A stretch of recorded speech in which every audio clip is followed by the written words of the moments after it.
Hi, okay, so I just wanted to make this video to tell you all the things that I hated about being fat, because if you're not fat yet, you really want to avoid it. Please do not make that choice for yourself, okay? There's nothing glorious about it. I know the body positivity movement would like us to think otherwise, but I assure you there isn't. And now that thin is back in, not that our bodies are trends, but I want you to use this momentum as a means of remembering why you also should not get fat, okay? The first thing that I hated about getting fat was the pain. My body was in pain in some way all the time.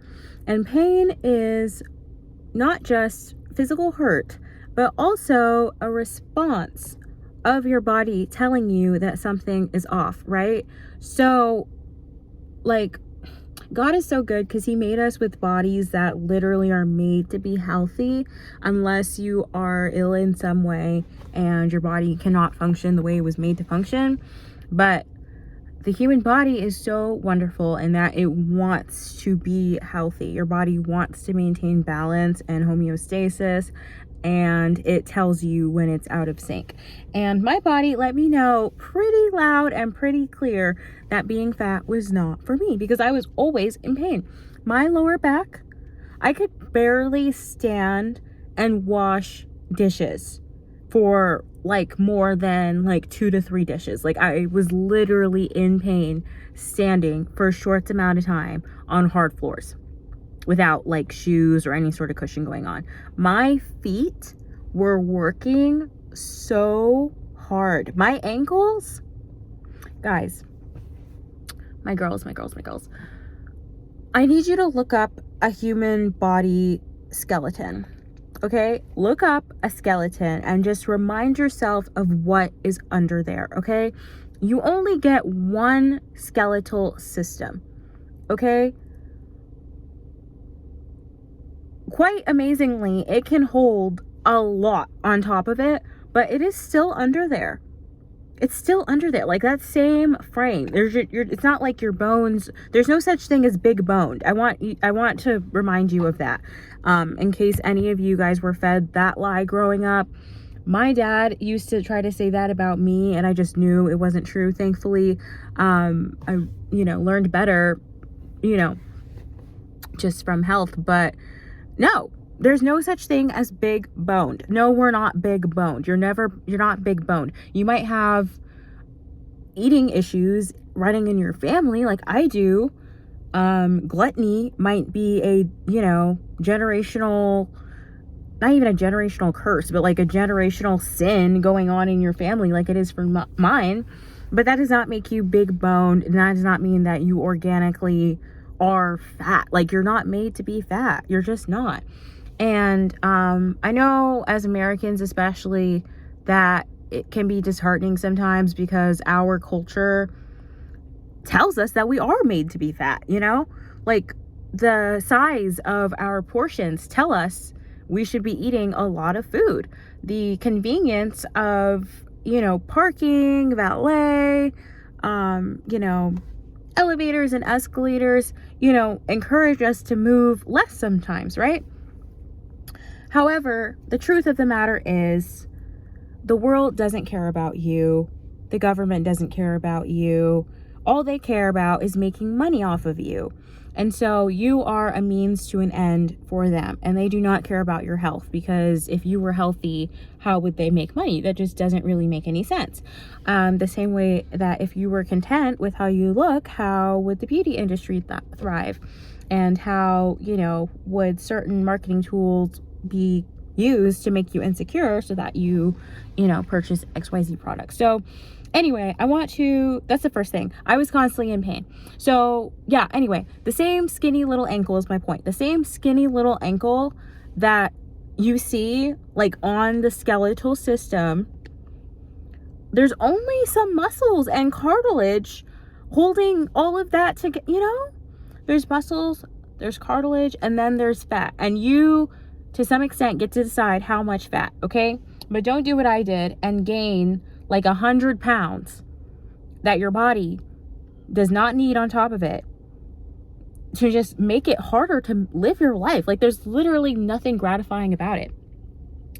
The only thing, actually, I have heard that people say that they think is gratifying about being fat as a woman is that you have like an invisibility cloak about you. And some of us who are introverts like myself may think that that could be desirable because it would mean less social interaction. But unfortunately, that's not how it works. What winds up happening what happened to me was that it wasn't a fun little invisibility cloak.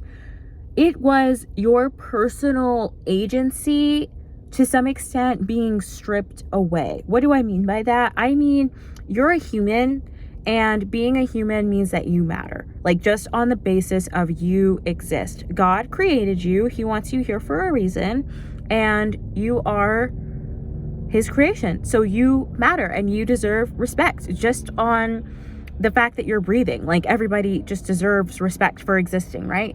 But unfortunately, when you're fat, that becomes a matter of opinion. And it's no longer like a common, necessary part of interacting with people to be kind if you're the fat girl. Like, it's so strange. I was raised in a, suburban, middle class, predominantly white area. I've had social struggle. I mean, we've all had social struggles, but I'm just contextualizing mine. But those struggles do not compare to the experience of being fat. And even more so, the experience of being a fat Black woman. Black women, it is hard enough out here. The world already doesn't respect us, wants to look over us, and unfortunately, many of our leading figures are symbols of degeneracy that tell the world not to respect Black women. And so, because of that, having another, as Carmelita Fox says, brick in your backpack, having another weight to your load, having another burden on your cross, is unnecessary. Like, you can opt out of. Like, if it's one that you can literally opt out of, why would you opt in? Why would you opt in? There is no fat privilege, guys. There's no fat privilege. And before you tell me, well, men like, first of all, this isn't about men. The only man's opinion who's matters to me, as far as we're concerned, is Jesus, okay? And he wants your temple to be righteous and holy, so don't give me that. And secondly, let's not center men. Like, your body should not be based off of what men find attractive. Your body should be based off of what God finds healthy for you and what you find attractive on you, because there are quite literally billions of men in the world. So it would be really strange for you to invest energy into being the type of some one man. Like, that's just foolish, because there's literally billions. Did I mention that there are billions of men in the world? Okay, so because of that, we need to have an abundance mindset. Why would I become the type for one man that exists in this world if I could focus on my eternal relationship with myself and with my God, more importantly? Like, you have to live with your body forever, and if you don't like it, it's going to be a lot harder, okay? So I digress. The worst part at first was the pain, okay? Second thing I hated about that took a long time, but like, there was some wisdom in there. I hope you caught it, okay? Second thing that I hated about being fat, similarly, was the temperature shifts. I was hot all the time because I was entirely too insulated. That's why. Like, I was literally hot, literally sweating constantly. And it was so annoying. Like, walking up a flight of stairs or doing small, mundane movements that like weren't a lot of work at one point suddenly became so laborious. And I was like, who am I? Like, guys, I used to be a dancer. I hope we know what kind, like, I'm talking like tap, jazz, ballet, like, but like, I used to be an athletic person. I used to be in this dance studio, like, days, like, for hours, and I would do community theater, and we had rehearsals all the time. So I was like always moving, and I have an athletic build. But with getting fat, I didn't even realize how athletic I was before until I got fat, because I was like, this wasn't hard for me at one point. I didn't used to get out of breath doing this. Like, how is this work now, you know? And that was just another sign that it needed to come off, as well as my joints yelling out in pain. Something else that I hated about being fat was struggling with sleep, because I was eating so many inflammatory foods that it was so hard for my body to sleep well. The inflammation creates just think about clouds. Like, it creates cloudiness in your body. It creates like mind fog clouds, and it literally is like creating blockages throughout your body. So when you have that inflammation, it makes it a lot harder for your body to do anything. And that included sleep for me. And I wasn't working out, and I always sleep better when I work out, because obviously your body has done something that day, so it has a reason to get sleepy. But sleep was horrible. Sleep was horrible when I was fat. And I found myself really relying on like melatonin gummies, you know, my vape, like doing the most, just trying to sleep, because I couldn't reach that sense of relaxation to get there. Like, I literally couldn't. Just naturally, I would lay awake for hours listening to my husband snore, unable to sleep. And it was solely because I was fat. Like, that was the reason. That was the reason. So it's unfortunate, and I wouldn't wish it on anyone. Like, I don't have enemies, but if I had one, I wouldn't wish being fat on them. And the people I don't like in the world, I still hope that they never experience getting fat.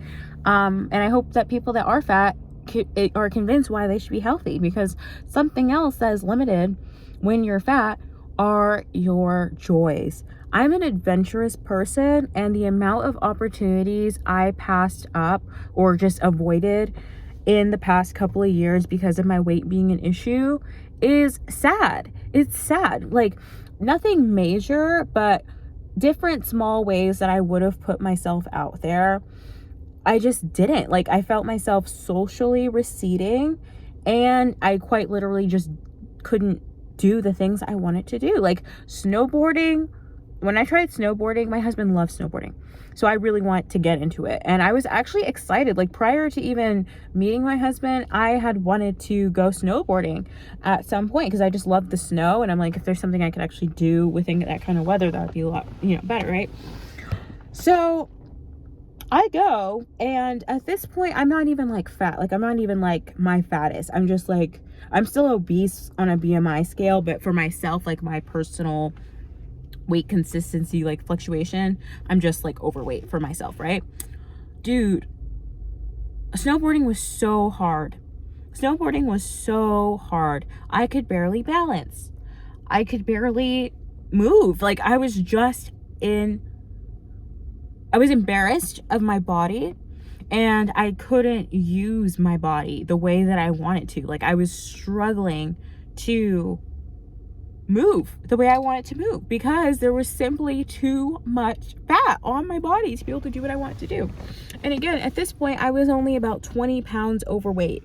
So it adds up fast. Like, if you think, oh my gosh, I'm not even that big, like, I'm only like 20 pounds overweight, like, oh, it's not even that big a deal. Yes, it is. Like, get rid of it, because that's what I was saying. And then all of a sudden it was 30, and then it was 40, and then it was 50, 60, 70, 80, and all of a sudden I'm over 100 pounds overweight at the doctor's office. I found out, I went to the doctor's office knowing that I was gonna be huge. I was 10 pounds heavier than I even thought I was when I went to the doctor. Thankfully, that was that last year or the year before? I want to say it was the year before. I haven't been since, but I can't wait until the next time I go, because there's going to be so much improvement, and my doctor is going to be so happy and so proud of me and being like, wow, look at your charts, you look like a healthy individual now. And I'm going to be like, yay. That's all I've ever wanted. But anyway, so yeah, being fat makes you in pain physically, makes it harder to put yourself out there socially, and if you're just an adventurous personality. Sleep sucks. And what else? Oh my gosh, my skin. Okay, I've had insecurity around my skin for like since I was in puberty, because I unfortunately have my dad's skin, and I get that. I say unfortunately because my mom has really wonderful skin. Not that my dad doesn't have wonderful skin too, but I get the acne from him. My mom didn't get acne as a teen like that. So anyway, I got it from my dad, and I've just been like in a fighting battle with my skin ever since. This is the most I've ever won, and you can see I have a lot of acne scars, but not a lot of active acne. This is a product of my period that just ended, and so is this, but like not a lot of texture going on, you know? Anyway, when I was fat, because I was constantly eating highly inflammatory foods, my skin looked like shit. Okay? And I already told you guys I'm trying to work on my profanity, so I meant that shit. It looked like shit. Like, I'm choosing that word because bad wouldn't be enough. Ghastly wouldn't be enough. Like, I don't know how much I can put that like ew level in your mind without using the word shit. So I'm gonna use that. My skin looked horrible.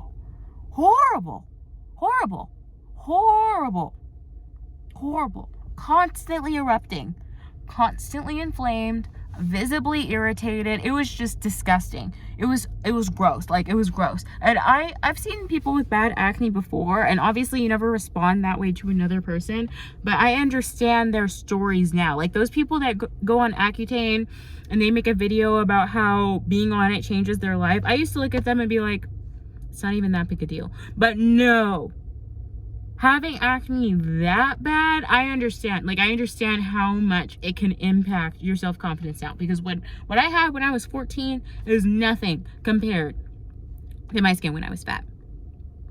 Worst skin in my life. Never again. So